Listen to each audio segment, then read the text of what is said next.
This video is the final instalment in my latest Kiely Rodni series.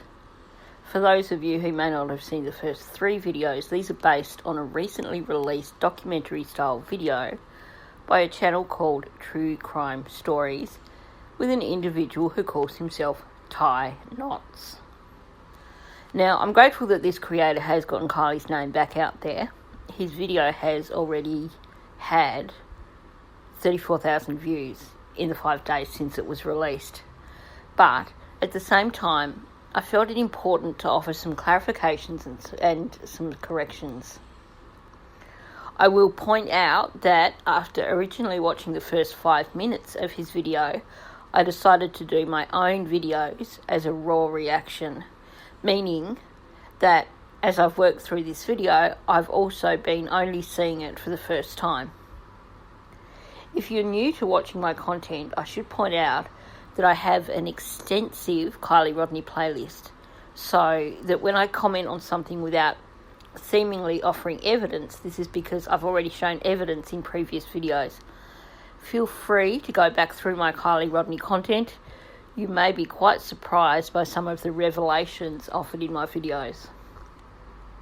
Anyway, let's jump in and look at the final instalment of this True Crime Stories series. Doug Bishop from AWP went on to state in an interview that he found the circumstances extremely suspicious. He cites many of the things already discussed, that she was highly intelligent, on her way to college, and disappears from a large party only to be found a few hundred yards away. He explains that it isn't possible that Kiely went the wrong way down the road. He explains that this road was one way in and one way out. I don't recall hearing Doug ever describe it in that way, because it wasn't one way in and one way out. There were multiple routes to that area of the campground. The point he was making was that you would know if you had taken the wrong turn. Not to mention a road that she was very familiar with. Yet, the road her vehicle ended up on had a very hard, sharp left turn onto a rough dirt road that requires 4-wheel drive. Essentially, whether she was drunk or not, Kiely would have known immediately she wasn't going the right way, making her crash even more suspicious. I highly recommend, provided she hasn't taken her content down again, going and having a look at a video done by CCTV where she drove from the location, the apparent location of the party, to the location where Kiely's vehicle went in the water.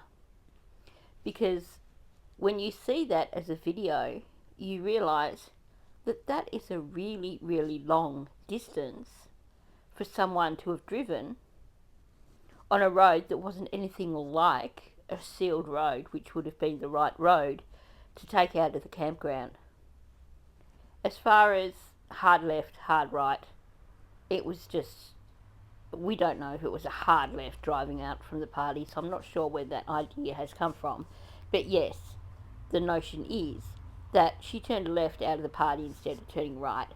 Turning left from the party puts you on a dirt road that's rough, uneven, where you are almost certain to bottom out before you reach the end, or to flip your vehicle before you reach the end. Doug Bishop explains that where she was found within the vehicle, in the cargo compartment, was also suspicious, and that the whole thing just doesn't add up. I'm going to point out also that according to Jared Lysek, who began Adventures with Purpose and has had a lot of experience with recoveries, there was only one occasion when a body was found in the very, very back of an SUV. That occasion was the Kiely Rodni case. And I don't know if he mentions this down the track, but let's not forget that there was what appeared to be a seatbelt sticking out of the back hatch of that vehicle. A lot of speculation being that she was, in fact, secured in the back hatch of the vehicle. The fact that no one is willing to talk is a huge red flag and adds to this suspicion. While this very well could be an accident, there are many inconsistencies in this story. Her friends stated that she seemed too drunk to drive and reported strange men at the party, but had no problem leaving her there alone. Actually, Most accounts before Kiely was actually found are that Kiely would never drink drive.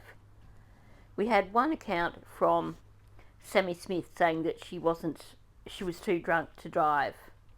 And then other accounts where she says, well, she knows about drink driving. She's a smart girl. So there is a lot of inconsistency with regards to Kiely having driven drunk. And let's not forget, and I don't know if he does cover this, but the autopsy results. The amount of ethanol found in Kiely's system was consistent only with decomposition, not with consumption of alcohol.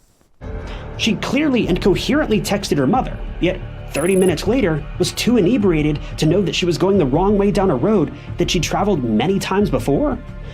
Law enforcement searched extensively, but couldn't locate a vehicle that was clearly seen from aerial cameras. It just doesn't add up. Bishop also says that it's suspicious that Kiely was located in the cargo area of the vehicle. He explains that had the windows been up, Kiely would have had the time to crawl back there. But why would she do that? Why, Kiely? Well, we don't know. But the thing is, when the vehicle was recovered, multiple windows were rolled down. This means the vehicle would have filled with water so quickly that she wouldn't have had time to maneuver back there. And why would she? She could so easily have maneuvered out the window to safety. Okay, we really need to put this one to bed. Yes, windows were open, and that means that once the water level reached the first open window, the vehicle would have gone under pretty damn quickly. But until that point, the door seals would have slowed the amount of water going into the inside of that vehicle, meaning the vehicle would have still floated for long enough for Kiely to have gotten out of the vehicle through one of those two windows.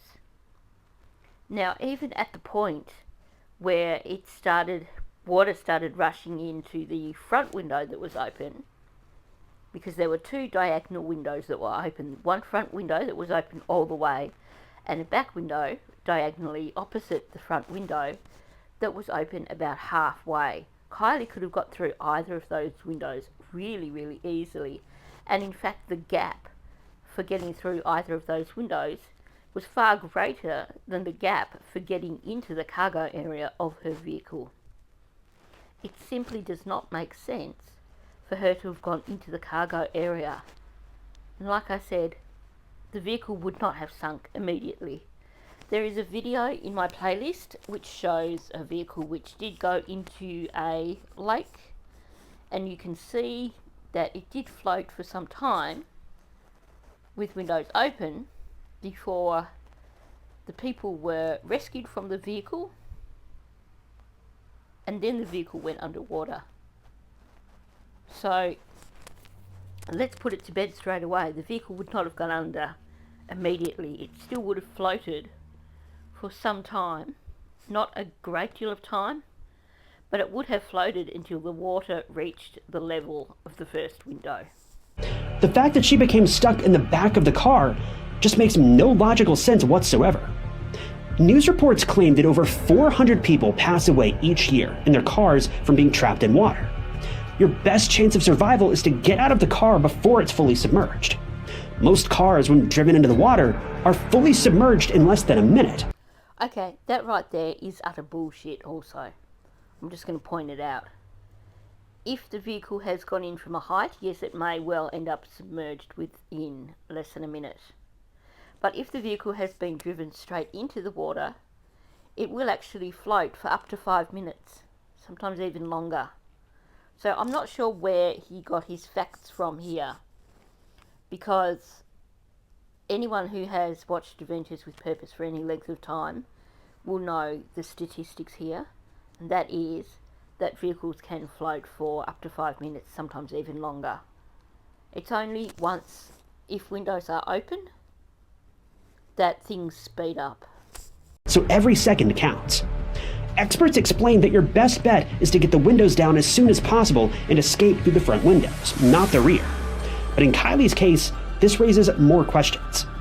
Kiely's driver window, along with the other windows, appeared to have been down when the vehicle was pulled from the water. The driver's side window was broken out when the car was being retrieved from the reservoir. It was broken out because law enforcement flipped the vehicle underwater, subsequently breaking the window and damaging the window mirror, where you can see it hanging down there. So the windows that were open were the passenger side window and the passenger front and the rear driver's side window. Yet it's been reported that she was located in the backmost part of the vehicle. Furthermore, the driver's side mirror was broken off and there was a dent in the driver's side door. And neither of these appear to have been there when she left her home that evening. Okay, I've already explained that, but I will just point it out one more time. That damage was done when the vehicle was flipped. And had he been doing adequate research, as in, had he continued to watch channels after Kiely had been recovered, then he would have found out a lot more with regards to the vehicle being flipped, the fact that all that damage on that side of the car was done because the vehicle was flipped underwater when it shouldn't have been. That damage was not there when Adventures with Purpose discovered the vehicle. So where did this damage come from? Footage of several other vehicles that were recovered from the water show no damage to mirrors or doors. So what happened to Kiely's vehicle? OFFS. I'm just going to let him run on here, but like I said, had he actually done adequate research, he would know full well that damage occurred during the recovery of the vehicle. If there were over 200 people in attendance, how did no one hear the vehicle go into the water? While there's so much that's still unknown, Kiely's autopsy report soon revealed the truth of this case. And it's a truth that many of us are unlikely to accept. The autopsy report was released on Thursday, October 13th, 2022, in which the cause of Kiely's passing was declared as an accident. The official report claims that she drowned. Locals find this conclusion surprising, to put it mildly. They cite suspicions due to the chief of police and the coroner being one and the same. They say that many crimes in the area are covered up or declared an accident because this is a tourist location, and having a reputation for crime would be bad for the local economy, and I second this notion. In fact, this is one of the main reasons my wife and I left our hometown. In the few months before we packed up and moved, we personally spotted firsthand 3 crime scenes where people had lost their lives. One beside an apartment complex, one in a ditch on the side of a major highway, and another where the location escapes me at the moment, but not one of these crimes was ever officially documented. They were all covered up because the town was a tourist destination. The money from tourism is what kept the city afloat, and they couldn't risk losing all that money. The autopsy report says that Kiely was fully dressed and there was no evidence of any assault. The toxicology report showed caffeine, nicotine, and a minuscule amount of THC were in Kiely's system. Liver tissue samples taken showed that there was an alcohol level in her system of 0.08, right at the legal limit to drive. Yeah, about that. So in a chart, which was gotten by a creator called Sleuthy Goosey, who does actually work in the medical field, she showed us a chart which showed the amounts of ethanol which are found in a body over time based on decomposition. And the amount of ethanol in Kiely's body matched precisely the amount of ethanol that should have been found in a body that had been decomposing for the period of time that Kiely was apparently deceased. This would then mean that Kiely had negligible amounts of alcohol on the night of that party. But many experts claim that these ethanol levels in her system were likely the result of the decomposition process. This leaves people questioning if Kiely was drunk at all. Roads in the area are not lit with street lamps. They're winding dirt paths that aren't well marked. It is possible, despite Kiely having been to this area many times, she took a wrong turn and drove herself directly into the water. But if so, what prevented her from climbing out an already open window? The most interesting element of the autopsy report is that there was virtually no water in her lungs. A medical examiner explained that the lung weights were surprisingly low for a case of water inhalation. I don't like his verbiage there. There was no water found in Kiely's lungs. And as for the lung weight, we're not even talking about the lung weight being too small for a case of drowning. We're talking about the lung weight being too small for a 17-year-old girl.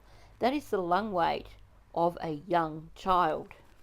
One would expect that if a person passed away from drowning, there would be a lot of water in their lungs, but there wasn't nearly enough to conclude such a thing. Detective Sunnier reported that because there was no evidence of foul play, the manner of her passing had to be listed as accidental.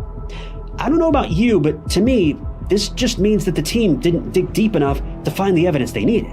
I mean, heck, they clearly have a track record for this. Her vehicle was found in a spot they claimed to have searched multiple times. In the end, there's a hole in the lives of Kiely's friends and family that will never be filled. Worse yet, they've never even been able to find out for certain what happened to Kiely that day. And I don't know about you, but I wouldn't be able to let this situation rest until I had some proven answers. But despite this incredibly heavy loss, I just hope this serves as a remarkably valuable lesson to never leave a friend behind. Bye, Kiely. This tragedy could have been avoided, but from it, there are lessons to be learned. For law enforcement, for partygoers, and for the true crime community. Kiely didn't have to lose her life that night, but I sincerely hope that the story of her loss may, in some way, help prevent others from meeting the same fate. Okay, here's where the gloves come off. I have commented that it does take a lot of hard work to research a video such as this to come up with something documentary style. So I will give him this. But clearly he got pretty damn lazy towards the end here. Now I find it kind of pathetic that he's spoken about the fire cam footage, which so many people have debunked or shown that there is something seriously hinky with it. Now clearly he's watched some of the Adventures with Purpose footage, or watched discussions about the Adventures with Purpose footage, and yet he doesn't once discuss Roadside Nick, the roadside assistance guy who claims that he saw Kiely and her vehicle the morning after she went missing. Or at least he believes that he serviced a vehicle at Boca Reservoir, which is near Prosser Reservoir, that was the same as Kiely's vehicle, and with that vehicle was a girl who matched Kiely's description and a guy who matched, people thought he matched the description of Kiely's ex-boyfriend, but I'm not going down that track there because I don't believe that it was Jagger. But we can't prove that. But there is apparently video footage of that encounter. This has not been denied or confirmed by law enforcement, so we only have this guy's word on it, as well as multiple reports of sightings at Boca Reservoir on that same morning. This is something that I think if you are going to cover Kiely's case in the style of a documentary, that you would probably want to include in the discussion. I thought the very end of his whole documentary was pretty damn lazy. It looks like he's looked at a little bit of the autopsy and then not tried to really look at anything else after that. Honestly, it seems like after Kiely's vehicle was recovered, he just went, yeah, okay, that's where I'll stop researching. There is so much more information here that should have been covered.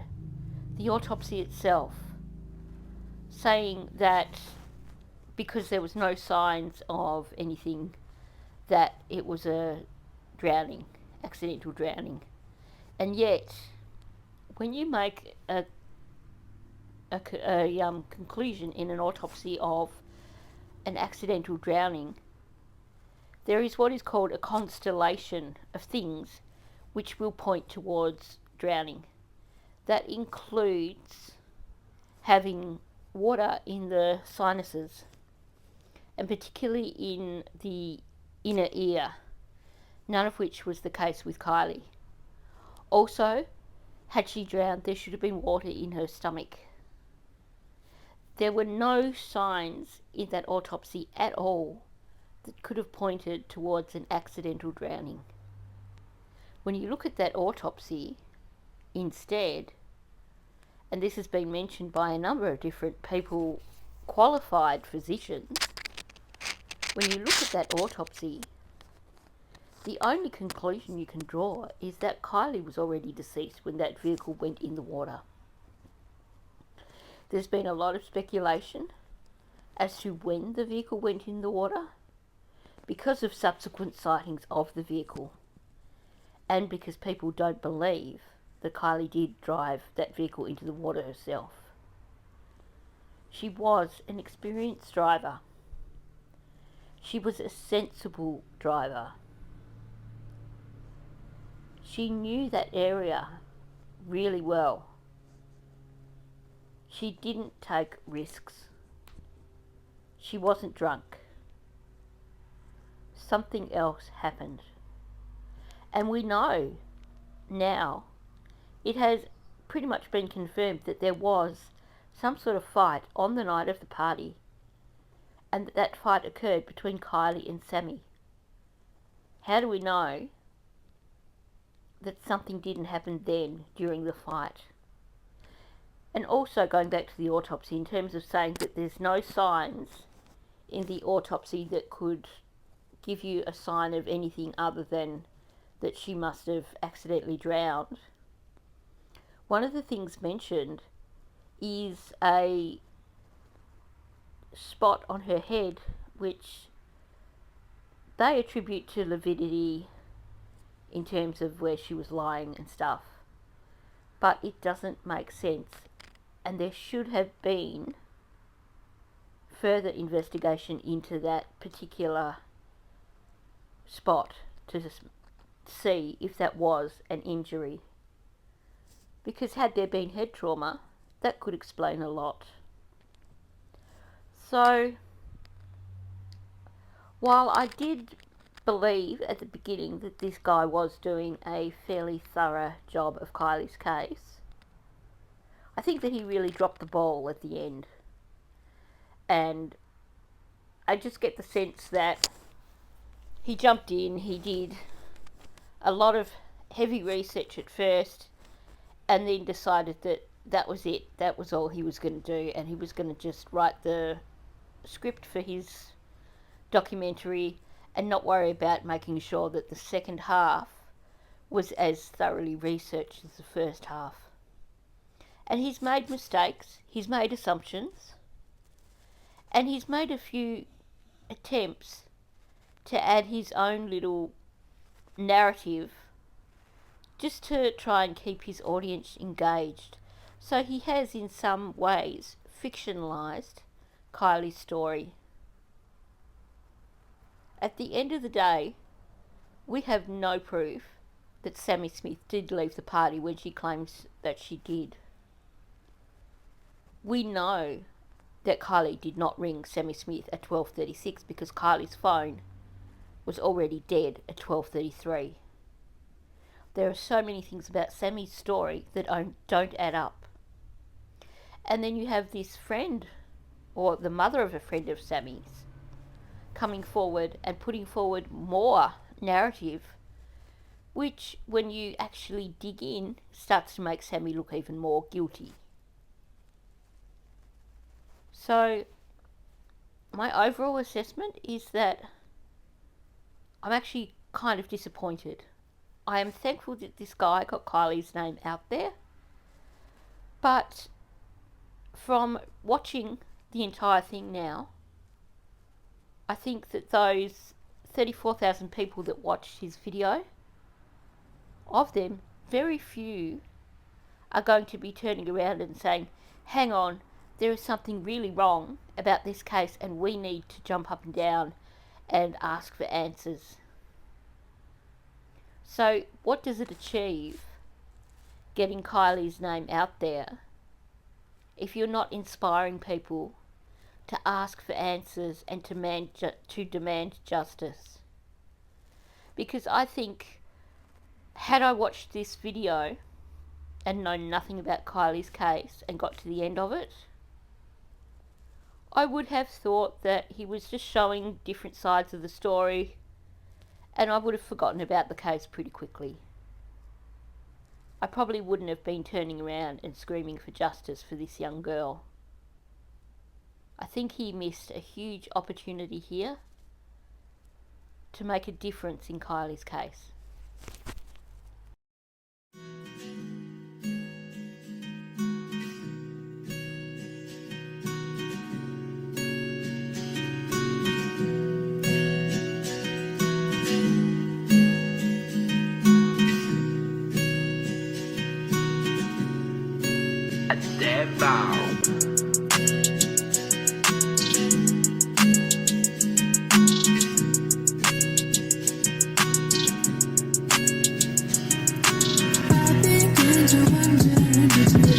Give a fuck about me, 'cause if you stop to look around, you'd see it's not story for me.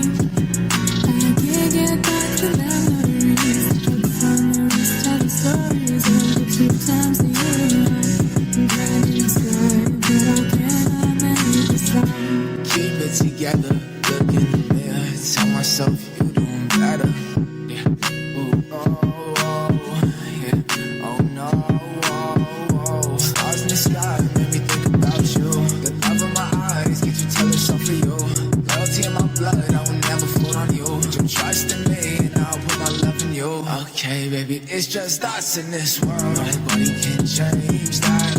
Hey, we gon' fuck up in this world, and we can't change that. Stay up all night, you and me. When I'm with you, I feel free. Stay up all night, you and me. When I'm with you, I feel free. I begin to wonder, did you ever give a fuck about me? 'Cause if you stop to look around, you'd see it's not story for me. I can't get back to memories, but find the rest of the stories of the 2 times a year.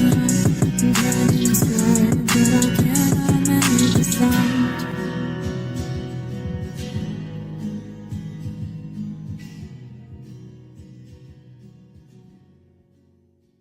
I begin to wonder, did you ever give a fuck about me? 'Cause if you stop to look around, you'd see it's not story for me. I can't get back to memories, but find the rest of the stories of the 2 times a year. I'm glad you said, but I cannot make the sound. Keep it together, look in the mirror, tell myself you're doing better. Yeah, ooh, oh, oh, yeah, oh no, oh, oh. Stars in the sky make me think about you. The love in my eyes get you tell yourself for you. Loyalty in my blood, I will never fool on you. Put your trust in me and I'll put my love in you. Okay, baby, it's just us in this world. Nobody can change that. Hey, we gon' fuck up in this world, and we can't change that. Stay up all night, you and me. When I'm with you, I feel free. Stay up all night, you and me. When I'm with you, I feel free. I begin to wonder, did you ever give a fuck about